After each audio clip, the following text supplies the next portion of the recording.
here at Hedingham Castle for the infamous Classics at the Castle Porsche Festival. A wonderful array of cars, old and new.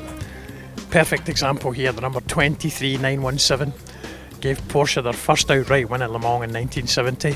And beside me, again, the infamous Richard Attwood, who drove this car to victory in 1970. Richard, big privilege to see you beside the car. Can you tell us a little bit about this car and what it was like to drive?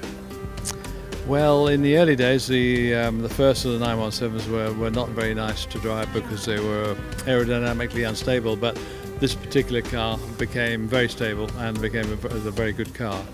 We had the small engine, so we actually didn't have the fastest car there at all. We had 5 litres, or the 4.9s were much quicker than we were. But we ended up winning it because everybody else seemed to have trouble.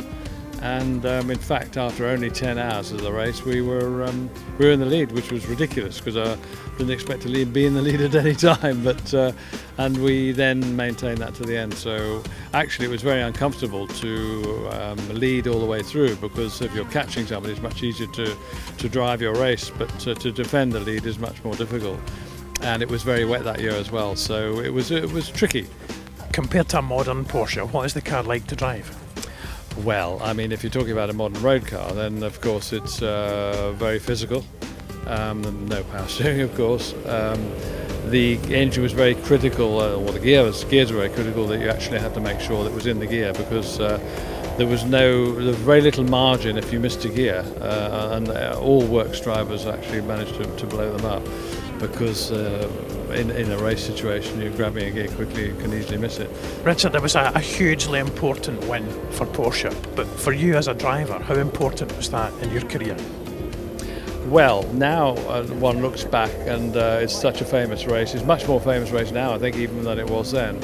And the significance of it to me was not borne out when we won.